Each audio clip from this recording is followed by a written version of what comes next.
नमस्कार दोस्तों, स्वागत है आप सभी लोगों का हमारे चैनल ट्रेडिंग विद अतुल में। आज हम बात करने वाले हैं यस बैंक लिमिटेड के बारे में।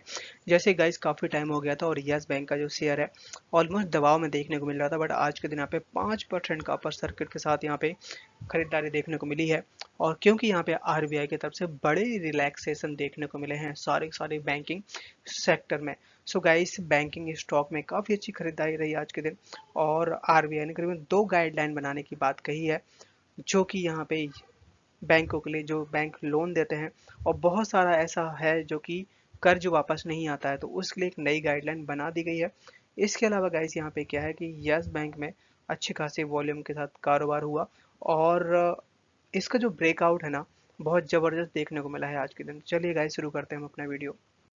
साथ ही गाइज अगर आप लोग हमारे चैनल पे न्यू हैं तो हमारे चैनल को सब्सक्राइब करें, लाइक करें, साथ ही बेल आइकन दबाना ना भूलें, जिससे गाइज हम जो भी लेटेस्ट वीडियो लेके आए वो आप तक सबसे पहले पहुंचे और आप उसका बेनिफिट उठा पाएं।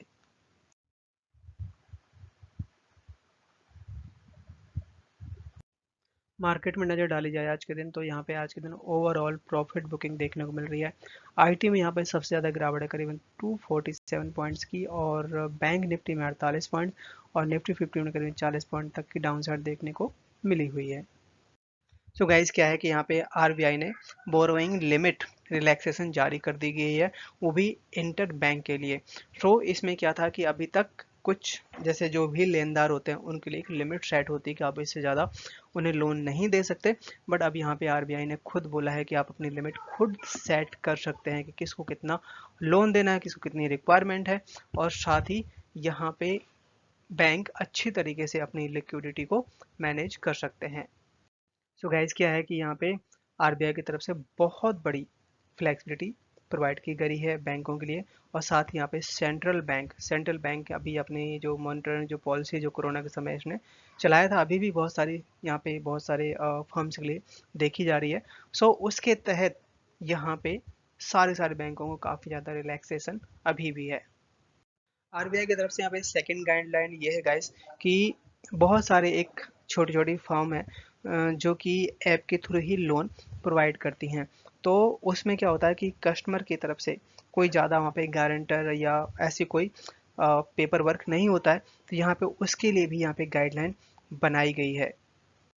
सो यहाँ पे आप देख सकते हैं कि Reserve Bank of India will put in place regulatory framework to permitted default loss guarantee agreement for digital lender.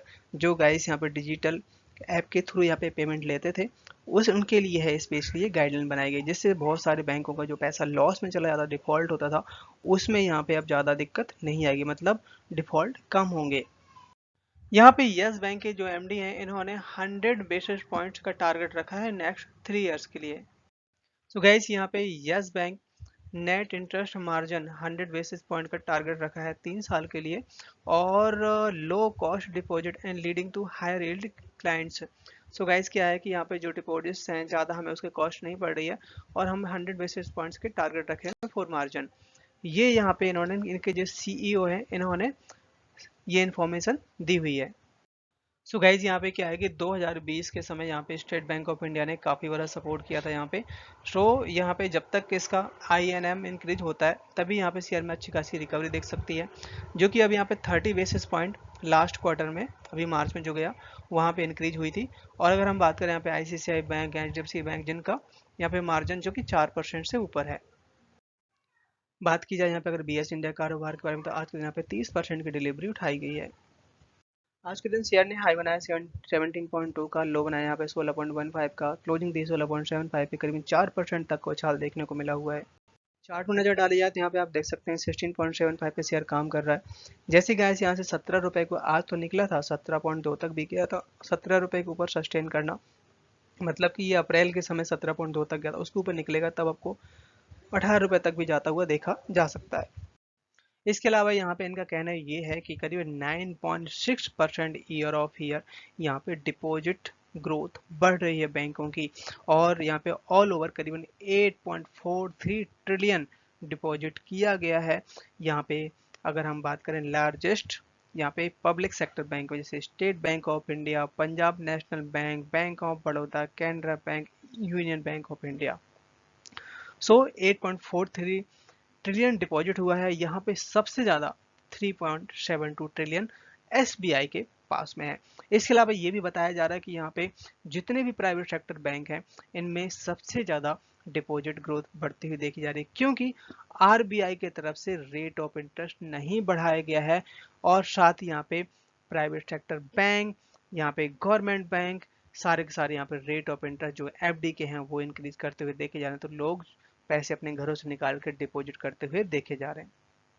Yes bank की जो यहाँ पे प्लानिंग चल रही है, काफ़ी अच्छी प्लानिंग चल रही है मार्केट वाइज और भी अपने कस्टमर को जुटाने के लिए।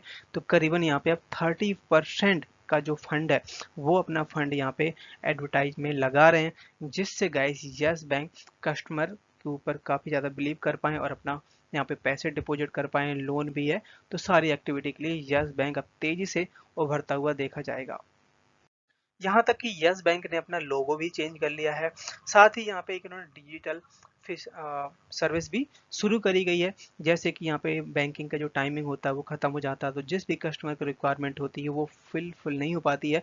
तो इसी को ध्यान में रखते हुए यस बैंक ने एक तरह की ऐसी विंडो बनाई है कि अगर वहाँ पे कस्टमर जाता है तो यस बैंक का एम्प्लॉय वहाँ पे ऑनलाइन हो जाएगा। यहाँ पे अगर आप देखेंगे कि एफआईए का जो डेटा है, पिछले साल मार्च की बात करें तो 11% का स्टेक था, धीरे धीरे बढ़ाया उन्होंने, फिर 11.5 किया, फिर 12.5 किया, इसके बाद यहाँ पे 23.4% कर दिया। तो यहाँ पे 0.23% के आसपास यहाँ पे अपना परसेंटेज यहाँ पे अपनी होल्डिंग है जो कि कम करी हुई है।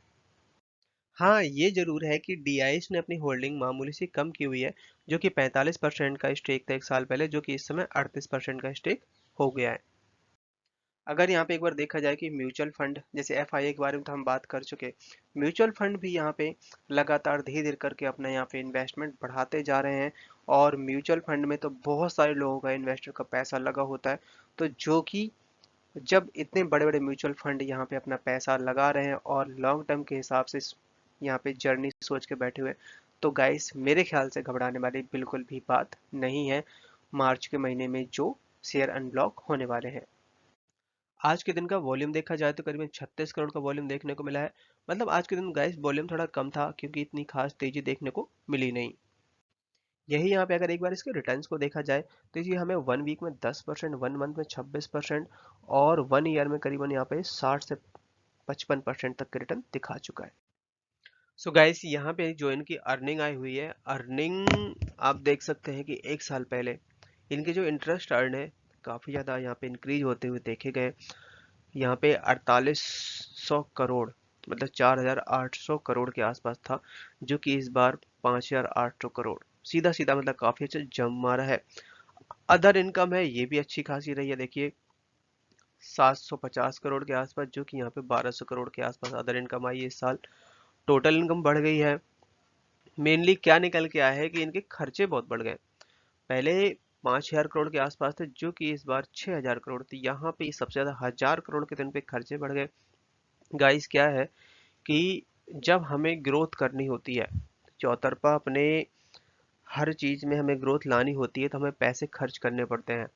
और उसका जो इम्पैक्ट है, जो हमने पैसे खर्च किए हैं, वो टाइम लगता है। हर जब जब जहाँ जहाँ पे हमने पैसे खर्च किए हैं, जहाँ जहाँ पे पैसे इन्वेस्ट किए हैं, जब वहां से वो आउटपुट निकल के आएगा ना, तो बहुत अच्छा आउटपुट निकल के आएगा। तो यहाँ पे अभी हमें इंतजार करना पड़ेगा उसके आउटपुट का। और सबसे ज्यादा मेन चीज अब निकल के आई है कि यहाँ पे प्रोविजन, जो कि एक साल पहले यहाँ पे करीबन 370 करोड़ के आसपास प्रोविजन था, जो कि अभी इस समय 850 करोड़, मतलब सीधा ऑलमोस्ट डबल से भी ज्यादा प्रोविजन रखा हुआ है, जिसका इम्पैक्ट यहाँ पे इसकी प्रॉफिट में दिखा हुआ है। अगर ये प्रोविजन कम हुआ होता या सेम हुआ होता जो कि पिछले साल था, तो इस बार के नंबर्स ना करीबन 400 करोड़ के आसपास प्रॉफिट दिखाता बैंक। तो यहाँ पे बिल्कुल भी घबराने वाली बात नहीं है। और मंडे के दिन में भी हो सकता है थोड़ा बहुत गिरे, बट ऐसा नहीं होने वाला कि 15 रुपए शेयर पहुंच जाएगा, 16 रुपए पहुंच जाएगा, ऐसा नहीं होने वाला। अब एक बार इनके एनपीए के बारे में बात कर लेते हैं। ये भी अपने पास एक साल का डेटा है। इधर देखिए आप, यहाँ पे 28,654 करोड़ का एनपीए था, जो कि इस बार करीबन 3,900 के आसपास एनपीए रह गया है। क्योंकि अभी रिसेंटली इन्होंने जितना इनके पास जेसी फ्लावर को इन्होंने बैड लोन था वो सेल कर दिया है, जिसका इम्पैक्ट यहाँ देखने को मिला है। बट एनपीए गाइस थोड़ा और कम होना चाहिए था, क्योंकि ऑलरेडी इन्होंने सारा अपना ख़त्म कर दिया था।